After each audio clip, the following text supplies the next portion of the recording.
You just to make conclusion to our segments here, these friend associations and how beneficial such friendship associations would be for boosting the Egyptian-Turkish relations. We have a good relation. We just started, but we have a good relation with them. We have some invitation to them and vice versa.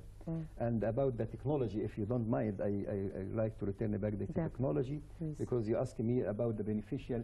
Actually, sure, the Turkish, they have technology better than Egyptian. Now, I'm talking about now. And you have the power, the Egyptian power. I'm talking about the soft power, the culture. We have the people, we have the worker. And we try through our association to solidate this relationship and to take some more relation about their technology. And we have now, I think we plan to visit them, and we have a lot of exhibition within a few weeks.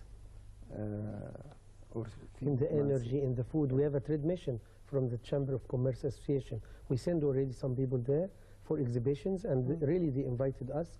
And we have a counterpart there called the DIK. The DIK is a very big name for the Turkish businessmen, and they send us some investors from Turkey, and we send our businessmen, the members, some of our members. We have also this business, Egyptian-Turkish Business Forum.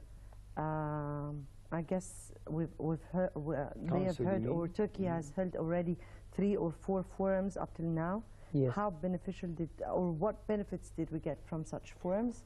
It's good really, but I cannot tell you some numbers or statistics because I share myself and I joined some of these forums.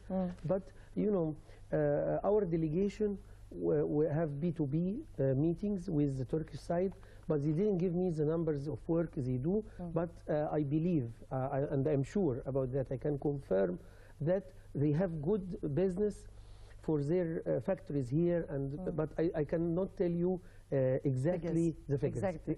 Yes, that's it. Right. Well, hopefully we can make good use of this latest visit by Prime Minister Hisham Qandil, and it would be just an inauguration to real and strong relations between Turkey and Egypt. Dr. Diya-Eddin Helmi, head of the Egyptian-Turkish Chamber of Commerce, and Dr. Ibrahim Al-Madani, professor of architecture and board member of the Egyptian-Turkish Chamber of Commerce. We thank you both, gentlemen, for being with us. And going to our second segment, in Egypt's plans to develop the Suez Canal access, after this short report.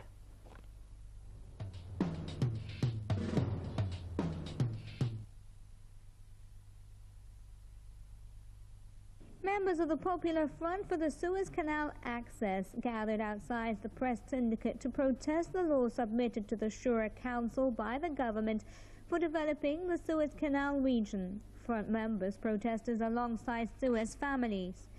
PFSCA was established to monitor the development of the Suez Canal region. A founding member of the body said that the front rejects the proposed law because there is no general plan for the development project. He said the cabinet cannot refer such a development law to the Shura Council without first holding popular discussions with the families of the canal cities of Ismailia, Suez and Port Said. He stated that the proposed law would create a sovereign state within Egypt and would allow foreigners the rights to Egyptian land and property. Port Said Youth Coalition and the Port Said 2020 movement organized a popular conference to discuss the proposed law in Port Said. The conference hosted public figures such as lawyer Amir Salim, feminist activist Shahinda Maqlad, television presenter Hala Fahmi, and psychiatrist Manal Omar. It was also attended by Port Said residents. Maqlad charged that the plan is yet another plot to seize Egypt's resources and keep its people poor, criticizing the proposed law for breaking down Egypt into independent regions and jeopardizing its independence. She asserted that people want the Suez Canal region to remain under the state administration's authority. The 30 Articles law proved nationwide controversy when Councillor Tariq al-Bishri criticised the law, saying it does not organise the region's development, adding that they just removed the state's authority over the Suez Canal region.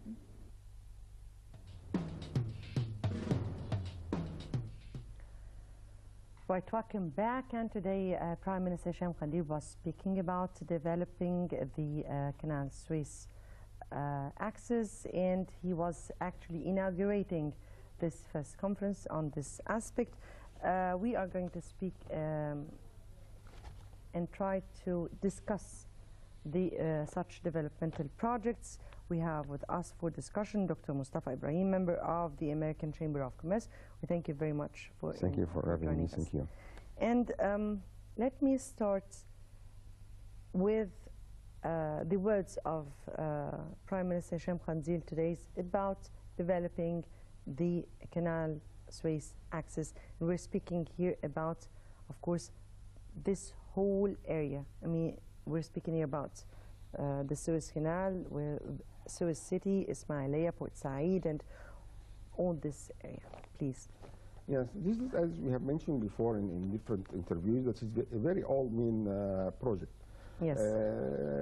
It was actually, the idea started with Mr. Kafraoui, that was almost 25, 30 years ago.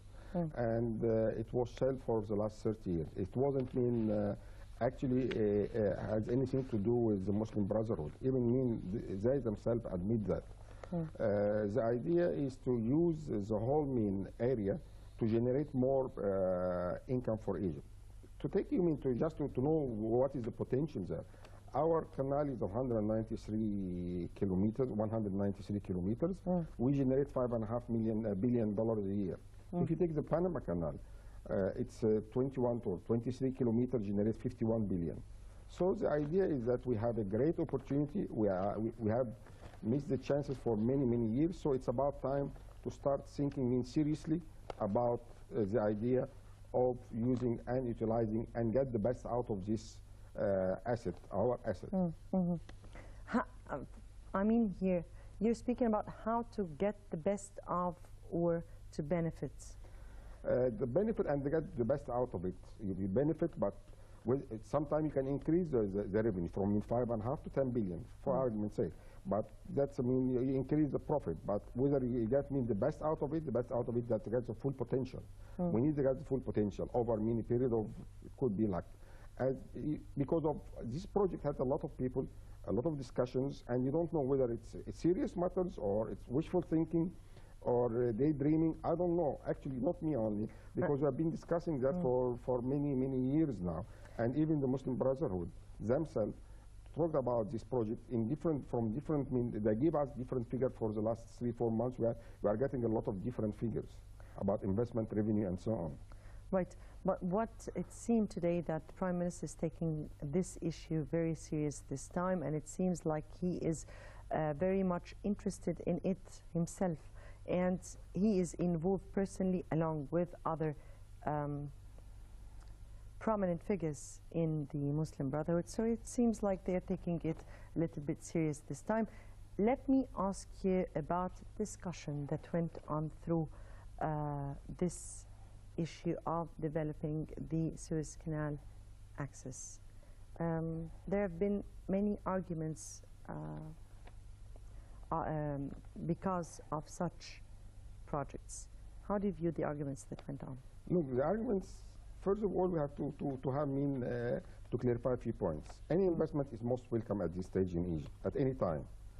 The origin of the investment doesn't matter to a lot of people, unless there is something fishy about it, and that's what we are going to talk about later. The third main point that, yes, we have the big asset, we have, as we mentioned, yes, we want to invest in this. Yes, but no, why delaying fishing until later on? Since you spoke about fishy, how do you view? Suddenly this project becomes the focus of the government and the people behind the government for 1 year or another. And suddenly it becomes very hot topic. Also, like we have today, as you have mentioned in your report, we have today there was a big conference about the investment in the Suez Canal. Also, the bill still at the Shura Council. It wasn't approved yet. There is no details about it. It just mean some ideas about investing, about making the Suez Canal banks, both banks, as they want to create new international ports. They want to have residential area, industrial area, and mega agriculture project. As well as touristic areas. Of course, tourists coming as a part of this package. So the full idea, it just again it just headlines, no more details. And then we suddenly, a few weeks ago, we heard the Prime Minister of Qatar saying that we are going to bid for we are going to tender for investing in this area, in the Suez Canal project. What's tendering? We have nobody informed us about what will be the process or the procedure to invest in this area. How would Qatar know before us? What are the steps, or how we are going to implement the investment? What are the procedures? If you want to invest now in this area, what are the rules? What are the regulations? Who is entitled to invest? For how long? All these details are very vital details. Everyone is happy about investing, that we are going to inject investment in But we've heard about China being very much involved also in the issue. There's three main parties everyone's talking about when it comes to this area, mainly Qatar, Turkey, and China. Yes. The first two are the main player. The third one is semi-player. But the first two are the main player, definitely, which is Qatar and Turkey. I believe that Qatar has a lot to invest in this area. There's nothing wrong for someone to come and invest. They invest everywhere. But whether this investment is just an investment or there is something behind it, that's also the main worry for everyone now. Developing the access of the Canal Suez is not, as you said, a new project. Rather, I already have heard from different guests who came here that they already have a big file of such a project, and that they have already put into the hands of the authorities such files before. And why are we trying to get outside investors when we have already inside investors who have already a visibility study towards such a project? Because we are changing the players. We are not changing the match. We are changing the players. We are going to invest here, but who is going to invest is a different story. Before that, it was open. Japan wanted to invest here. Egyptians want to invest here. A lot of people want to invest in this area because it's a guaranteed return. What do you mean by changing players? Changing players. Like before me, during the 20, 30 years, there was a lot of proposal and so on, which is true. For one reason or another, the old president or the previous president, they didn't take it seriously. And there was a lot of serious offer from Japan, especially from Japan, and from others. Now, they want to, a lot of people have the idea of that the main reason to invest now is because a few people have a lot of interest in investing in this area. Not for Egypt, but mainly for themselves. And that's why, a lot of people are a little bit suspicious about what are the fine details. We need to see the fine details so we can be more or less secured or unhappy or happy. I don't know. It all depends. Always the devil is always the in devil the details. in the details. Before we go into the details, let me ask you about how beneficial such a project could be for Egypt if it happens to be implemented, and we'll speak later about who can implement it. Definitely it will be a